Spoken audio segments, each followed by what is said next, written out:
ఆంధ్రప్రదేశ్లోని శ్రీకాకుళం జిల్లాకి 40 కిలోమీటర్స్ దూరంలో ఉన్న శ్రీముఖలింగం, అక్కడి నుంచి ఇంకొక 40 కిలోమీటర్స్ దూరంలో ఉన్న రావి వలస ఎండ్ల మల్లికార్జున స్వామి, దాని పక్కనే ఉన్న Telineelapuram bird శాంక్చురీని one day plan చేశాను. నేను మీకు చూపిస్తాను, చూడండి. మార్నింగ్ అరౌండ్ నేను 7కి అట్లా స్టార్ట్ అయ్యాను. కొంచెం ఫాగీగా ఉంది. ఈ రోడ్ మీకు ఆల్రెడీ నేను చూపించాను. ఇది సరుబుజ్జిలి. ఈ జంక్షన్ నుంచి రైట్కి తీసుకుంటున్నాను అనమాట, టువర్డ్స్ కొమనాపల్లి. ఈ రైట్ సైడ్లో చూడండి, భోగి మంటలు వేసుకుంటున్నారు. శ్రీకాకుళం జిల్లా సంక్రాంతి వచ్చిందంటే ఎక్కడెక్కడి నుంచి జనాలు అందరూ వస్తారు. ఇది వంశధార రివర్. నేను మీకు ఆల్రెడీ గొట్టా బ్యారేజ్ ఎక్స్ప్లోర్ చేసినప్పుడు నేను ఈ రివర్ని మీకు చూపించాను. కానీ ఇంకోసారి మళ్ళీ ఆ సీనరీ మీకు చూపిద్దాం అని చెప్పి ఆగాను అన్నట్టు. ఇక్కడ ఇదే కొమనాపల్లి జంక్షన్. ఇక్కడ నుంచి మనం లెఫ్ట్ తీసుకోవాలి శ్రీముఖలింగానికి. స్ట్రైట్గా వెళ్తే మళ్ళీ మనం నర్సనపేట వెళ్ళిపోవచ్చు. ఈ రోడ్లో లెఫ్ట్ తీసుకొని టువర్డ్స్ శ్రీముఖలింగం వెళ్తాం. ఇప్పుడు మనం ఏదైనా ఎర్లీ మార్నింగ్ రైడ్ చేస్తే అది ఆ ఫీలే వేరు కదా. అసలు ఈ ట్రిప్ మొత్తం మీద ఎక్కడ రోడ్లు అయితే డిసప్పాయింట్ చేయవు మిమ్మల్ని. చాలా బాగుంటాయి రోడ్లన్నీ. రైట్ సైడ్ చూడండి, అంత చెరుకు పంట. చెప్పాను కదా, ఇవాళ భోగి, అందరూ భోగి మంటలు వేసుకుంటున్నారు రోడ్డు మీద. సో గుడ్లు కూడా ఖాళీగా ఉన్నాయి. సో నాకు కొంచెం ఏంటంటే ఎక్స్ప్లోర్ చేయడానికి ఈజీ అయింది. ఇదే శ్రీముఖలింగం. బస్సులు కూడా మీకు ఎవ్రీ 20 మినిట్స్కి 15 మినిట్స్కి ఒక బస్సు అయితే ఉంది. ఇదే మన డెస్టినేషన్, ఫస్ట్ డెస్టినేషన్ శ్రీముఖలింగం. ఆంధ్రప్రదేశ్లోని శ్రీకాకుళం జిల్లాలో వంశధార నది ఒడ్డున దక్షిణ కాశీ లేదా దక్షిణ వారణాసిగా పిలువబడుతున్న 10వ శతాబ్దానికి చెందిన కళింగ రాజుల రాజధానే ఈ శ్రీముఖలింగం.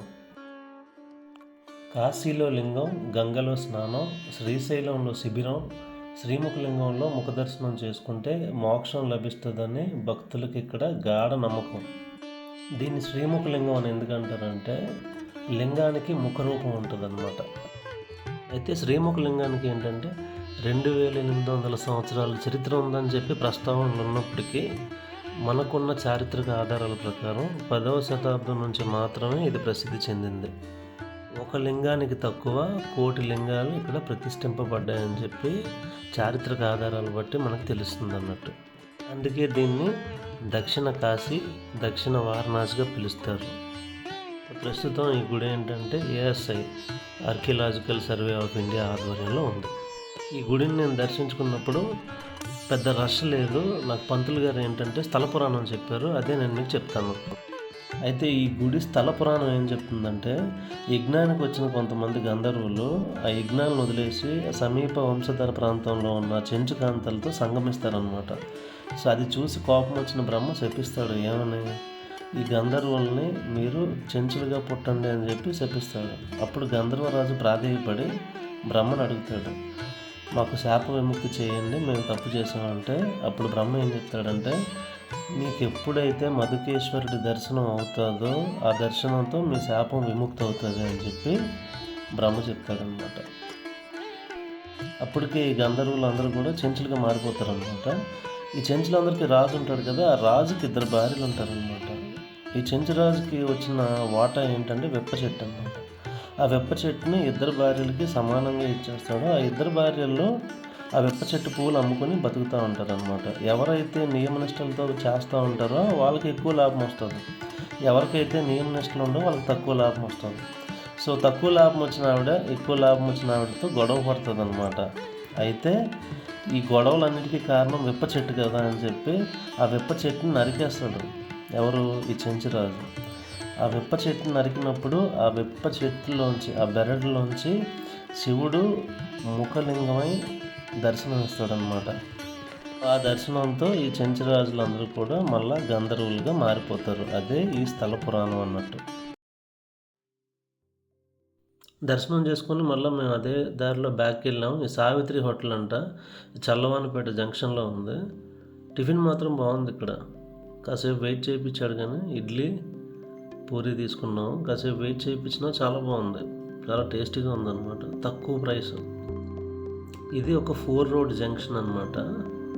సో ఇక్కడ నుంచి మనం కొంచెం ముందుకెళ్తే నేషనల్ హైవే వస్తుంది చూడండి. ఇది చెన్నై కోల్కతా హైవే. ఇక్కడ నుంచి మనం లెఫ్ట్ తీసుకుంటే టువర్డ్స్ టెక్కల్ వెళ్ళిపోతాం అనమాట. సో ఆల్మోస్ట్ అలా 15 కిలోమీటర్స్ జర్నీ ఉంటుంది. ఇది కోటబొమ్మల్లి. ఇది దాటిన తర్వాత మనకు టెక్కల్ వస్తుంది అనమాట. నేను చూపించిన జంక్షన్ నుంచి ఒక 15 to 20 కిలోమీటర్స్ లోపలే ఉంటుంది. ఈ లెఫ్ట్ సైడ్ కనిపిస్తుంది టెక్కలి సర్వీస్ రోడ్ అనమాట. సో ఇక్కడ నుంచి మనం టెక్కలి రోడ్లోకి వెళ్ళిపోతాం. ఇది main road, Meliaputti Naupada main road అన్నట్టు. ఇక్కడ నుంచి మనం రైట్ టర్న్ తీసుకుంటే టెక్కలి ఊర్లోకి వెళ్తాం మనం. టెక్కల్లో రైల్వే స్టేషన్ ఉంటుంది. ఇది గునుపూర్ లైన్ అనమాట. నౌపాడ్ నుంచి గునుపూర్ వెళ్ళే లైన్. ఈ లెఫ్ట్ సైడ్లో చూడండి మొత్తం మార్కెట్ అవుతుంది. దట్టు సంక్రాంతి టైం కదా, జనాలు అందరూ రోడ్డు మీదే ఉన్నారు. చాలా పెద్ద మార్కెట్. ఈ చివరి నుంచి ఆ చివరి దాకా, ఊరు చివరి దాకా పెద్ద మార్కెట్. పోలీస్ సెక్యూరిటీ అంతా రోడ్డు మీదే ఉన్నారు ఇక్కడ.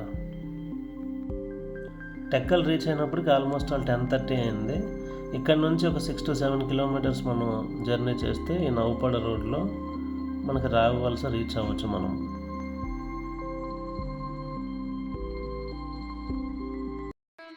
ఇదిగోండి రైట్ సైడ్లో ఉన్న ఆర్చ్ రావివలస దేవస్థానం మెయిన్ ఆర్చ్ అన్నట్టు.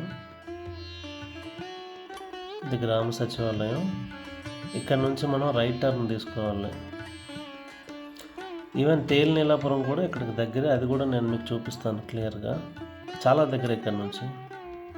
ఈ రైట్ టర్న్ తీసుకోవాలి. ఇంతకుముందు ఇటు సైడ్ రోడ్లు ఉండేవి కాదు, ఇప్పుడు మంచి మంచి రోడ్లు వేస్తారు, సీసీ రోడ్లు. చాలా బాగుంది. గుడి దాకా కూడా ఏ ఇబ్బంది లేకుండా వెళ్ళిపోతారు హ్యాపీగా.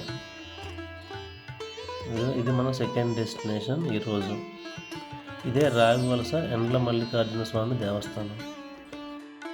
పాండవులు అజ్ఞాతవాస సమయంలో ఈ ప్రాంతానికి వచ్చి మార్కండేయ మహర్షిని కలిశారని చెప్పి ఈ ఆలయ పురాణ కథ చెప్తుందన్నమాట మనకి.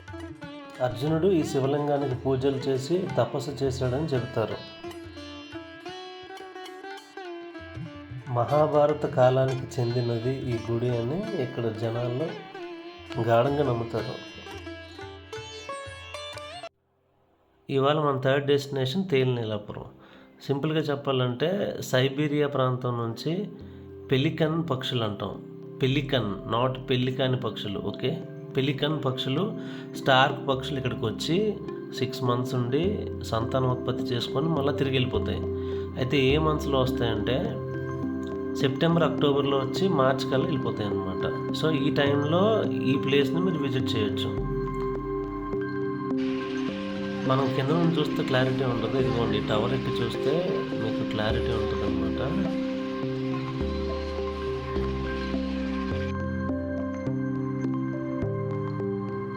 సో ఈ టవర్ మీద నుంచి చూడడానికి 10 రూపీస్ ఛార్జ్ చేస్తున్నారు.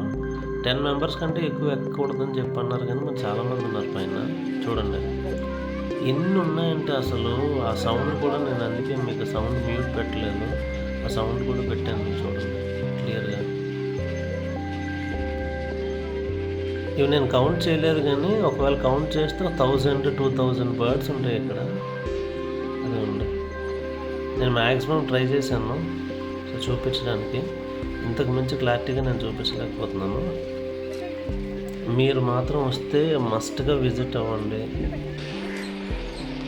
ఈ బర్డ్స్ కూడా ఆల్మోస్ట్ 4500 kilometers ప్రయాణం చేసి వస్తాయంట ఇక్కడికి. చూడండి ఎన్ని బర్డ్స్ ఉన్నాయి. నా వీడియోస్ మీకు నచ్చితే సబ్స్క్రైబ్ చేయండి, షేర్ చేయండి. నాకు ఆ మోటివేషన్తో ఇంకా నేను కొత్త ప్లేసెస్ని ఎక్స్ప్లోర్ చేస్తాను. చాలామంది చూస్తున్నారు కానీ సబ్స్క్రైబ్ చేయట్లేదు. Please do subscribe. Signing off from Telineelapuram.